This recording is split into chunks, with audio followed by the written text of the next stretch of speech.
کوئی آئینہ انسان کی اتنی اچھی تصویر نہیں دکھا سکتا جتنی اس کی گفتگو۔ جس کو اللہ کی قدر ہوتی ہے وہ برے اور فحش کاموں کی طرف نہیں لپکتا، کیونکہ ایسی تسکین کا کیا فائدہ جسے لے کر بندہ اللہ کو کھو دے۔ شریک حیات بلا وجہ ناراض رہنے لگے تو سمجھ جائیں کہ اسے ضرورت ہے محبت اور توجہ کی۔ اس سے لڑنے کی بجائے اس کے احساسات کو سمجھنے کی کوشش کریں اور غور کریں کہ آپ کے رویے اور محبت توجہ میں کہاں کمی آ رہی ہے۔ حضرت علی رضی اللہ عنہ نے فرمایا، تمہارے درد سے تمہارا رب واقف ہے، وہ چاہتا ہے تم صبر کرو تاکہ اور مضبوط ہو جاؤ۔ دلائل تو بہت تھے لیکن فرمان ہے، جاہل سے بحث کرنے سے بہتر ہے معافی مانگ کر جان چھڑوا لو۔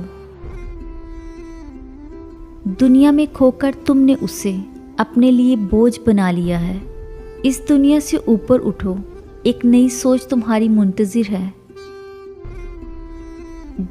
جب کسی انسان کے لیے دل میں کرواہٹ آ جاتی ہے تو ہم اس کے لیے برا بولنا فرض سمجھتے ہیں، اور برا بولنے سے پہلے یہ نہیں سوچتے کہ ایک وقت میں وہ ہمارے ساتھ کتنے اچھے تھے۔ مطلب کے بغیر رابطے میں رہنا ہر کسی کے بس کی بات نہیں ہوتی۔ کسی غمزدہ کی آنکھ سے آنسو چرا کر اس کے چہرے پر خوشیاں بکھیرنا عظیم نیکی ہے۔ رات کی تاریکی کا ایک ایسا لمحہ جب ایک محبوب اپنے محبوب سے سجدہ ریز ہوئے سرگوشیوں میں ملاقات کرتا ہے، یہ وہ لمحہ ہے جب عرش اور فرش میں کوئی فاصلہ باقی نہیں رہتا، نہ آنسوؤں پر اختیار رہتا ہے نہ دل پر، محبت اپنے جوبن پہ ہوتی ہے۔ انمول موتیوں کا ایک کارواں جب چشم محبوب سے رواں ہوتا ہے تو عرش سے ایک آواز آتی ہے، اے میرے محبوب بندے، مانگ تو کیا مانگتا ہے، بول تو کیا چاہتا ہے۔ الفاظ لب سے نکلتے ہی عرش سے آتی ہے ایک صدا کن کی۔ گھر کے اندر جی بھر کے رو لینا، پر دروازہ ہمیشہ ہنس کر ہی کھولنا، کیونکہ لوگوں کو جب پتہ چلے گا کہ آپ اندر سے ٹوٹ چکے ہیں تو وہ آپ کو لوٹ لیں گے۔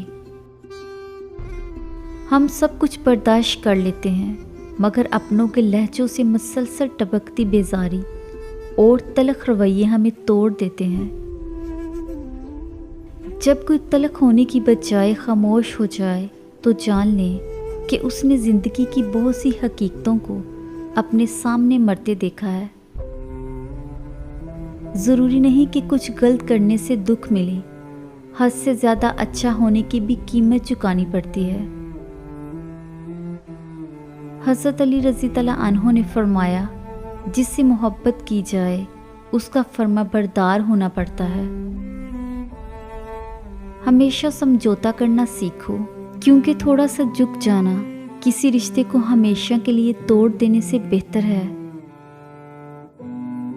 صبر کیا ہے؟ بالکل خاموشی، کوئی شکوہ نہیں۔ اللہ پر یقین کے حالات بدل جائیں گے، نہ بھی بدلے تو پھر کیا، میرے رب کو بہتر پتہ ہے، یقیناً اس میں بہت بلائیاں ہوں گی۔ صبر کب آتا ہے؟ اللہ سے قرب بڑھانے پر، یقین ہونے پر۔ جس کو یقین آ جائے اللہ پر، اس کی حکمتوں پر، اس کے فیصلوں پر، وہ کبھی نہیں ٹوٹتا، وہ کبھی نہیں گرتا اور کبھی نہیں جھکتا۔ مولانا رومی رحمۃ اللہ علیہ فرماتے ہیں، جسے تو باہر ڈھونڈ رہا ہے وہ تیرے اندر ہے، پوری کائنات تیرے اندر ہے، تو خود میں جھانک تو صحیح۔ نصیب سے گلہ کرنے کی بجائے اللہ کو راضی کر لو، وہ چاہے تو سمندر میں بھی گھوڑے دوڑوا دے۔ خوش رہنا چاہتے ہو تو یہ باتیں اپنی زندگی میں شامل کر لو۔ جو بات دل میں ہے اسے بولنے کی ہمت رکھو، جو بات کسی اور کے دل میں ہے اسے سمجھنے کی سمجھ رکھو۔ غم دلوں کو نرم کرتا ہے، اور غم اللہ کی ایک نعمت ہے، کیونکہ اللہ کا نور سخت دلوں میں نہیں سماتا۔ وقت سکھا دیتا ہے انسان کو جینے کا ہنر، پھر کیا نصیب، کیا مقدر اور کیا ہاتھ کی لکیریں۔ حضرت علی رضی اللہ عنہ نے فرمایا، جب دعا کرتے وقت تمہاری آنکھوں سے آنسو آنے لگے تو سمجھ جانا تمہاری دعا بارگاہ الہی میں قبول ہو چکی ہے۔